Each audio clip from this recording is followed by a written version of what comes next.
অনেক দিন পর পাস্তা খাচ্ছি। এক্স্যাক্টলি, মানে লিটারালি এই এত চতুর্দিকে বলছে ময়দা খেও না, এই খেও না, এটা জাঙ্ক ওটা জাঙ্ক, কতদিন বাদ পাস্তা বানাচ্ছি আর কতদিন বাদ খাচ্ছি তার কোনো ঠিক নেই।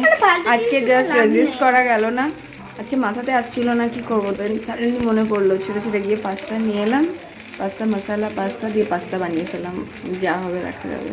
আজকে সকালে বেরিয়েছি মাকে ডক্টর দেখাবো বলে, রাস্তায় পড়ে গেল স্কুল, খুব নস্টালজিক হয়ে পড়লাম।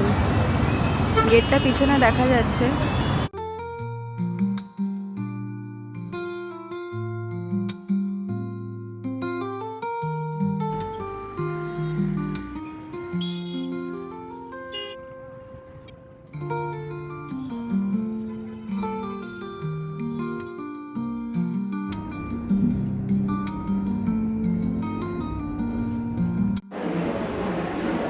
মাকে জাস্ট চেক আপ করালাম, রিপোর্টস সব কিছু নর্মাল আছে, থ্যাংক গড। এবার বাড়ি চলে যাচ্ছি। বাইরে বেরিয়ে যা গরম লাগছে, পুরো ভাবছি আমি মনে হচ্ছে বৃষ্টি আসবে।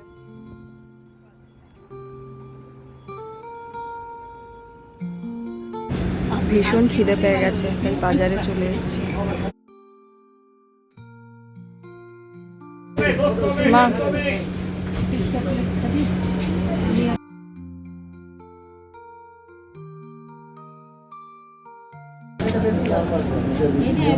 ভালো হতো।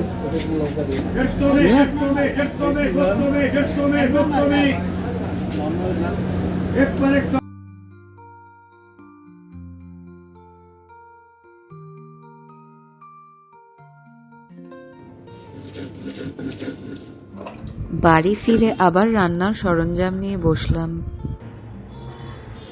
ফাস্ট লাইফের জন্য সবাই মিক্সার গ্রাইন্ডারে বাটাই পছন্দ করে, কিন্তু আমারও কিন্তু এখনও ট্রেডিশনাল মেথডটাই ভালো লাগে। আমার মনে হয় শিল নোড়ার মতো পারফেক্ট বাটা মিক্সারে কখনোই হয় না, আর টেস্টের তো একটা হেরফের ডেফিনেটলি থাকে। ইলিশ মাছের ভাপা বানানোর জন্য আমি নিয়ে নিয়েছিলাম ইলিশ মাছ, সর্ষে পোস্ত বাটা, নুন, হলুদ, সর্ষের তেল আর কয়েকটা চেরা কাঁচা লঙ্কা। আর হ্যাঁ, সর্ষের তেলটা কিন্তু বেশ মন খুলেই দিতে হবে। সবকিছু মাছের সাথে সুন্দর করে মাখিয়ে নিয়ে আমি গ্যাসের উপর চাপিয়ে দেবো মোটামুটি 15-20 মিনিটের জন্য সিমে। আর ব্যাস, তারপর ঢাকা খুললেই চতুর্দিক ইলিশ মাছের গন্ধে একেবারে মোমো করবে। ভাপা ইলিশ থাকলে এমনিতেই এক থালা ভাত খাওয়া হয়ে যায়, আর কিছুর প্রয়োজন পড়েই না।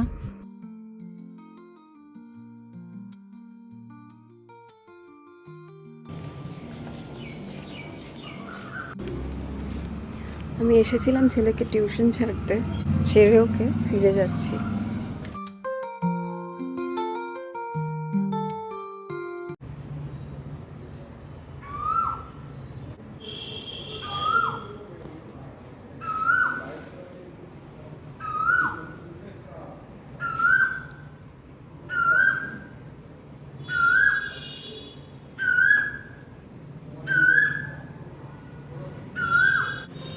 এটা যদিও সন্ধেবেলা, কিন্তু কোকিল মনে হচ্ছে কনফিউজড হয়ে গেছে যে সকাল না বিকেল। আমি নিচ্ছি একটা।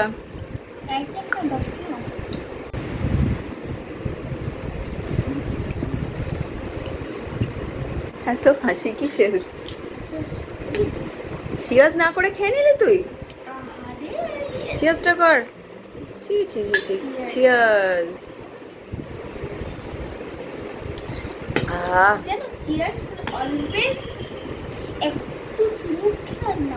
জানি জানি। Hey hello, good evening. দে ফাঙ্কু, তুই খা তুই খা। Thank you for your prayers. এখন কিন্তু ছেলে অনেকখানি ভালো আছে, জ্বরটা কমেছে, জ্বর আর নেই, একটু উইকনেস আছে, ওটা হয়তো থাকবে কিছুদিন, বাট থ্যাংক গড যে জ্বরটা কমে গেছে।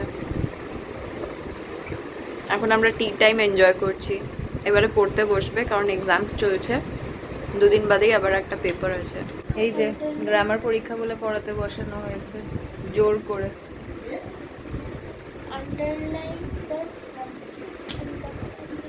আন্ডারলাইন করো জলদি। ওই দেখো কি সুন্দর হেঁটে বেড়াচ্ছে এখন, আবার একটু বাদে দেখবে উল্টে যাবে। হ্যাঁ মাঝে মাঝে দেখা যাচ্ছে। এরা মনে হয় শিখ হয়ে গেলে পালে, ওই দেখো উল্টে গেছে, ওই দেখো তাই চলে গেল। এবার যতই সোজা করো খানিকক্ষণ বাদে আবার উল্টে যাবে। অনেকক্ষণ থেকে করছি।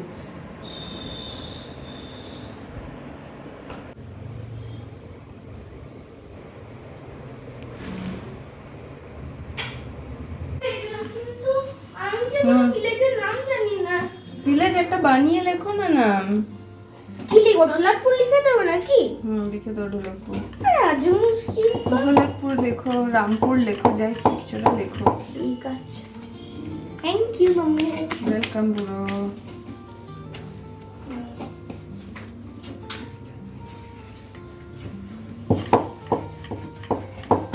আজকে রাত্রে আমাদের কি মেনু হচ্ছে মা? আজকে রাত্রে মেনু হচ্ছে তো রুটি আর আলু চচ্চড়ি আর আম।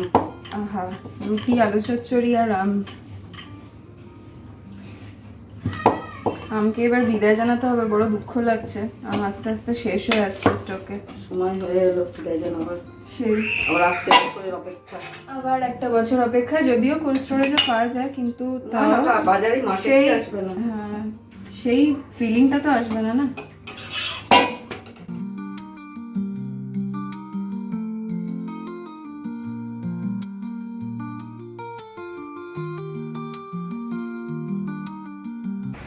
সাদা তেল দিয়ে মাখবে আজকে?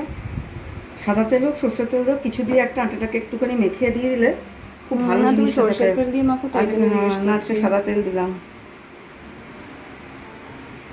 সরষের তেল কিংবা সাদা তেল কোনো একটা তেল দিয়ে যদি মেখে নাও, লাস্টে আটাটা পুরোটা মাখা হয়ে গেলে তারপর একটুখানি যদি থেসে নাও না তেল দিয়ে, তাহলে খুব সফট হয় ডোটা।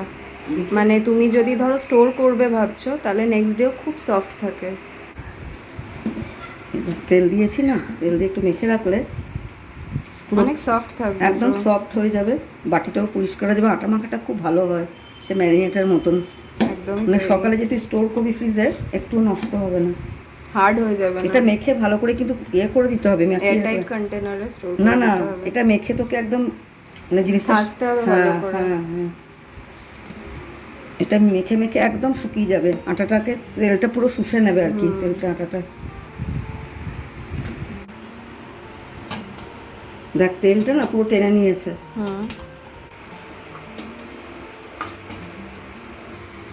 আটাটা তেলটা দিয়ে মাখলাম না, পুরো আটাটা তেলটা টেনে নিল, ভালো করে মাখা হয়ে গেল। আর দেখ বাটিটাও কত পরিষ্কার, যে আটা মাখছি বোঝাই যাচ্ছে না। বাটিটার ফেশিয়াল হয়ে গেছে। হ্যাঁ সেটা না, মানে খুব ভালো আটা মাখা। এবারে আটাটাকে মেখে নিয়ে আমি ঢাকা দিয়ে একটুখানি রেখে দেবো 10 মিনিট। তারপরে রুটি করলে কী হবে বলতো, দারুণ রুটিগুলো হয় সফট। এটার কিন্তু একটা সায়েন্টিফিক রিজনও আছে।